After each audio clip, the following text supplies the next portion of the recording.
आता या कथेवरून किंवा गीतावरून स्वची जाणीव ह्या विषयात आपण ते गीत ऐकलं तर एका तळ्यामध्ये 5 बदकाची पिलं असतात. त्यापैकी 4 हे पांढरे शुभ्र असतात आणि 1 हा सावळ्या रंगाचा असतो. तर त्या मुलांच्या बदकाच्या पिलांमध्ये त्या 4 पिलांकडून त्या एका मुलाला खेळायला एकत्र न घेणे, त्याला वेगवेगळी नावं ठेवणे, चिडवणे असा असतो. आपल्या वर्गात शाळेमध्ये असा एखादा विद्यार्थी असल्यानंतर त्याच्याबद्दल त्याच्या संदर्भात जे जे होतं ते ह्या गीतामधून तुम्ही इथं बघितलं. तर आपल्या ह्या पाठाचं नाव काय आहे? स्वची जाणीव.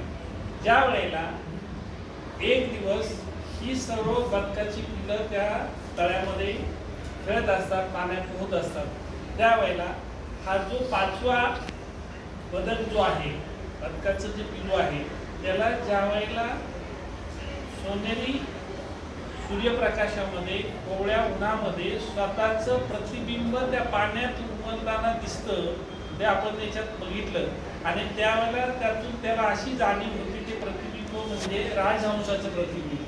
आपण त्याच्याकडे स्वतःच्या असलेल्या अस्तित्वाची स्वची त्याला तिथे काय होते?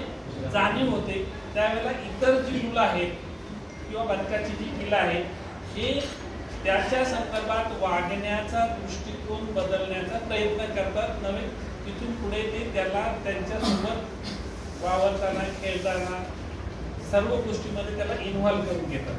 हे जर स्टेप आता किंवा आपल्या वर्गातले जे विद्यार्थी आहेत यांना आपण ती जी क्लिप बघितली, जे गाणं ऐकलं, याच्यावर काही प्रश्न विचारणार आहे.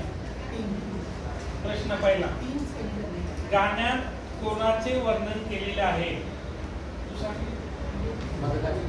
बरोबर सर, गाण्यात बदकाचे वर्णन केले. करेक्ट. इतर पिले त्यास का खेळायला घेत नव्हती? सर मोठे काय सर तो दिसा चांगला नव्हता सर. लोक त्याच्याकडे बोट धरून काय म्हणायचे? पूर्ण वाक्य. लोकांच्या अशा वागण्यामुळे त्या पिलाला काय वाटत असेल? पिलाला वाईट वाटत असेल सर. एके दिवशी काय घडले? तर एके दिवशी काय झालं, सूर्याच्या प्रकाशात त्या पिलाला त्याचं प्रतिबिंब दिसलं आणि त्याला समजलं की तो काय आहे, बरं बदक नसून एक राजहंस आहे. ओके. जेव्हा त्याची खरी ओळख पटली तेव्हा काय झाले? सर त्याला स्व जाणीव. सर तुम्ही सांगितलं स्व जाणीव. आत्मविश्वास वाढ. आता आपण कोणता स्टँडर्ड आहे? 6. आता आपण ग्रुप करणार आहे. त्या ग्रुपनुसार आपण चिठ्ठ्या बनवल्या, तर चिठ्ठी उचलून त्याच्यानुसार तुम्हाला वही पेन आणलं का? आहे सर. त्याने आणले सर. सर काय नाही आणलं? काय माहिती सर पेन नाही. कपाटातून एक वही पेन काढायचं. हे काय वही का? हा दररोज असंच करतो. ठीक आहे. आता आईला बोलावून द्या.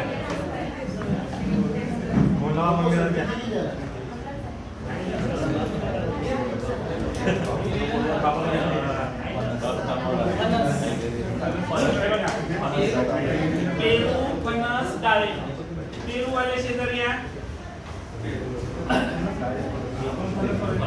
फणस वाले, डाळी. आता तुम्हाला ग्रुप वाईज प्रश्न आहे, त्या प्रश्नांची उत्तर तुम्ही लिहायचे. प्रश्न आणि उत्तर. एखाद्या व्यक्तीच्या दिसण्यावरून त्याला चिडवणे योग्य आहे का? लिहायचे. एखाद्या व्यक्तीच्या दिसण्यावरून त्याला चिडवणे योग्य आहे का? चालेल. प्रश्न 2, या गोष्टीवरून तुम्हाला संत तुकाराम महाराजांच्या कोणत्या शिकवणीची आठवण येते? या गोष्टीवरून तुम्हाला संत तुकाराम महाराजांच्या कोणत्या गोष्टीची आठवण येते?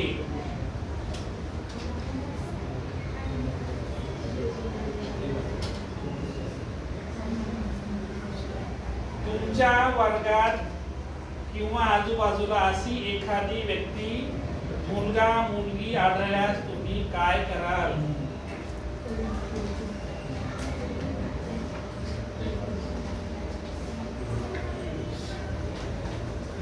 सर परत सांगा.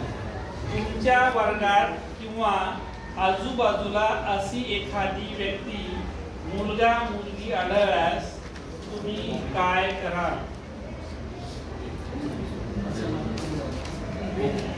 तुम्हाला या प्रश्नाची उत्तर लिहिण्यासाठी 2 मिनिट वेळ.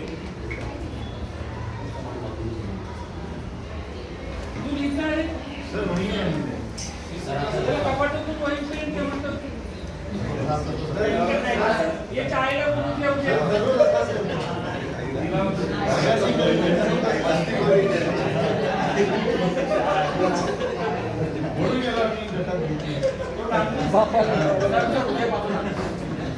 तुझ्या आईला घेऊन ये.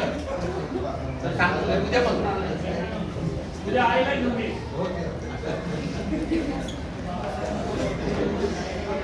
सर आधी येत नाही चित्र काढलं सर.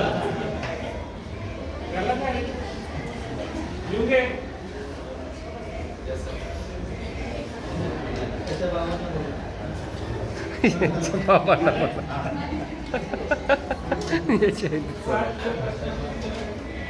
पहिल्या प्रश्नाचं उत्तर, एखाद्या व्यक्तीच्या दिसण्यावरून त्याला चिडवणे योग्य आहे का? दुसरा प्रश्न किंवा दुसरा उत्तर, या गोष्टीवरून तुम्हाला संत तुकाराम महाराजांच्या कोणत्या शिकवणीची आठवण येते? ठेविले अनंती तैसेची राहावी, चित्ती असू द्यावे समान. ओके. तुमच्या वर्गात किंवा आजूबाजूला अशी एखादी व्यक्ती मुलगा मुलगी आढळल्यास तुम्ही काय करा? त्याला चिडवणार नाही, त्याला समान वागणूक देऊ, त्याच्यावर भेदभाव करणार नाही. हा, असे 3 प्रश्न झाले. आता शेवटचा टॉपिक, सहकार्य. लिहून घ्या. गृहपाठ उद्या घेऊन आणायचं आहे. तुम्ही तुमच्याविषयी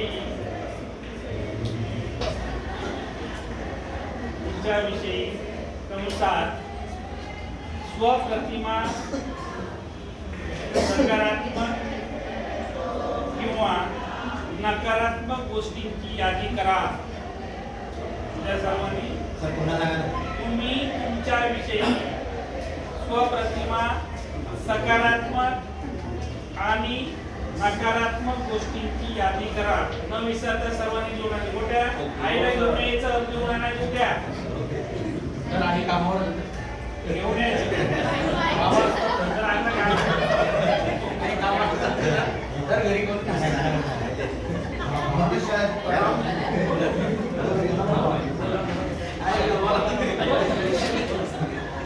चला आपण आता एक भावगीत घेणार आहोत. विजय सरांनी घेतलेलं त्या आवाजापर्यंत आपण पोहोचणार नाहीये, पण एक छोटंसं भावगीत घेऊया आपण.